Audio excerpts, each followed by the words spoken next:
Hi friends, ನಮಸ್ಕಾರ. Welcome to GR info Kannada channel.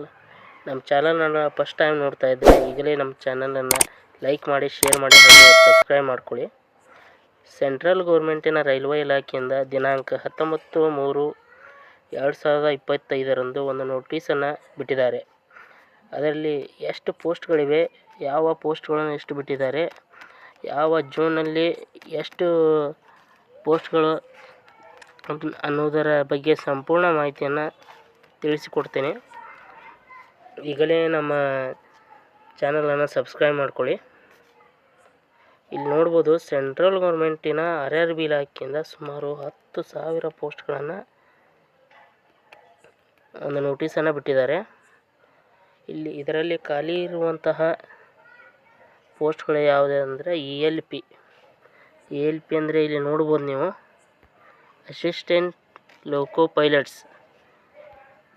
ಇದರಲ್ಲಿ ಪೋಸ್ಟ್ಗಳು ಎಷ್ಟಿದ್ದಾವೆ ಅಂದರೆ ಅವು 9,970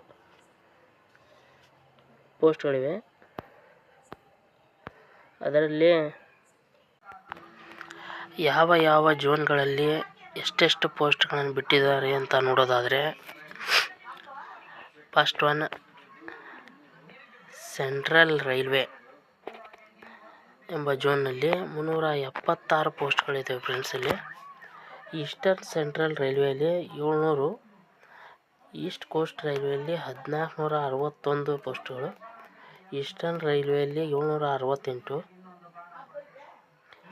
ನಾರ್ತ್ ಸೆಂಟ್ರಲ್ ರೈಲ್ವೆಯಲ್ಲಿ 508, ನಾರ್ತ್ ಈಸ್ಟರ್ನ್ ರೈಲ್ವೆಯಲ್ಲಿ 100, ನಾರ್ತ್ ರೈಲ್ವೆಯಲ್ಲಿ 125, ನಾರ್ತರ್ನ್ ರೈಲ್ವೆಯಲ್ಲಿ 521, ನಾರ್ತರ್ನ್ ವೆಸ್ಟರ್ನ್ ರೈಲ್ವೆಯಲ್ಲಿ 679, ಸೌತ್ ಸೆಂಟ್ರಲ್ ರೈಲ್ವೆಯಲ್ಲಿ 989, ಸೌತ್ ಈಸ್ಟ್ ಸೆಂಟ್ರಲ್ ರೈಲ್ವೆಯಲ್ಲಿ 568, ಸೌತ್ ಈಸ್ಟರ್ನ್ ರೈಲ್ವೆಯಲ್ಲಿ 796, ಸೌತರ್ನ್ ರೈಲ್ವೆಯಲ್ಲಿ 510, ವೆಸ್ಟ್ ಸೆಂಟ್ರಲ್ ರೈಲ್ವೆಯಲ್ಲಿ 759, ವೆಸ್ಟರ್ನ್ ರೈಲ್ವೆಯಲ್ಲಿ 885, ಮೆಟ್ರೋ ರೈಲ್ವೆ ಕೋಲ್ಕತ್ತಾ ಇದರಲ್ಲಿ 725 ಪೋಸ್ಟ್ಗಳನ್ನು ಇವೆ ಫ್ರೆಂಡ್ಸ್. ಇಲ್ಲಿ ಟೋಟಲ್ ಆಗಿ ನೋಡೋದಾದರೆ 9,970 ಪೋಸ್ಟ್ಗಳು ಇವೆ ಫ್ರೆಂಡ್ಸ್. ಇಲ್ಲಿ ಇದು ಅಪ್ಕಮಿಂಗ್ ನೋಟಿಫಿಕೇಷನ್ ಆಗಿರುತ್ತೆ.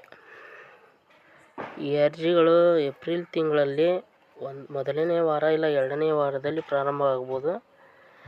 ನೀವು ಕೇಳ್ಬೋದು ನನ್ನ, ಯಾವ ಕ್ವಾಲಿಫಿಕೇಷನ್ ಇದ್ದವರು ಈ ಅರ್ಜಿಯನ್ನು ಹಾಕ್ಬೋದು, ಹಾಗೆ ಯಾವ ವಯಸ್ಸಿನವರು ಈ ಅರ್ಜಿಗಳನ್ನು ಹಾಕ್ಬೋದು ಅಂತ.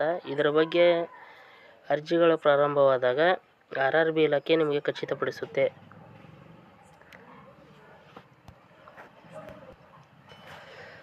RRB ಇಲಾಖೆಯಿಂದ ಅರ್ಜಿಗಳು ಪ್ರಾರಂಭವಾದಾಗ ಇದರ ಬಗ್ಗೆ ಹೆಚ್ಚಿನ ಮಾಹಿತಿಯನ್ನು ಮುಂದಿನ ವಿಡಿಯೋದಲ್ಲಿ ತಿಳಿಸ್ತಾ ಹೋಗ್ತೇನೆ.